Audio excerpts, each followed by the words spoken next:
धरती का रस। एक राजा था। एक बार वह सैर करने के लिए अपने शहर से बाहर गया। लौटते समय देर हो गई तो वह किसान के खेत में विश्राम करने के लिए ठहर गया। किसान की बूढ़ी माँ खेत में मौजूद थी। राजा को प्यास लगी तो उसने बुढ़िया से कहा, बुढ़िया माई प्यास लगी है, थोड़ा सा पानी दे। बुढ़िया ने सोचा, एक पथिक अपने घर आया है, चिलचिलाती धूप का समय है, इसे सादा पानी क्या पिलाऊंगी। यह सोचकर उसने अपने खेत में से एक गन्ना तोड़ लिया और उसे निचोड़कर एक गिलास रस निकालकर राजा के हाथ में दे दिया। राजा गन्ने का वह मीठा और शीतल रस पीकर तृप्त हो गया।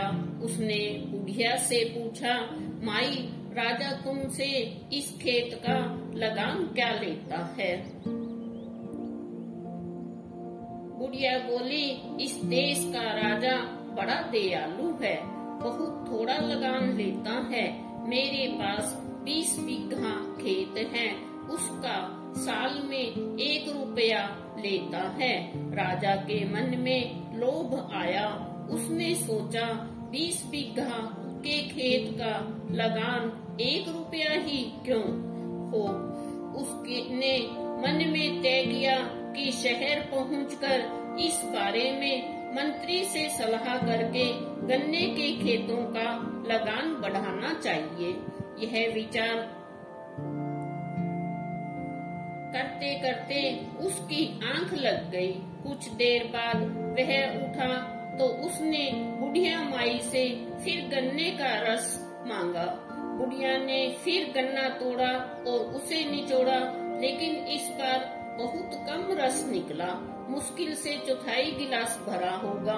बुढ़िया ने दूसरा गन्ना तोड़ा। इस तरह 4-5 गन्नों को निचोड़ा, तब जाकर गिलास भरा। राजा यह दृश्य देख रहा था।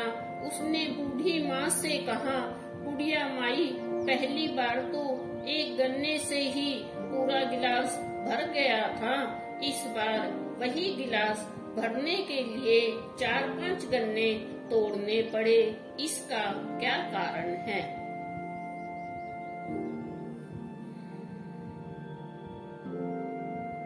किसान की माँ बोली, यह बात तो मेरी समझ में भी नहीं आई। धरती का रस तो तब सूखा करता है जब राजा की नीयत में फर्क तथा उसके मन में लोभ आ जाता है। बैठे बैठे इतनी ही देर में ऐसा कैसे हो गया। फिर हमारे राजा तो प्रजा की भलाई करने वाले, न्यायी और धर्म बुद्धि वाले हैं।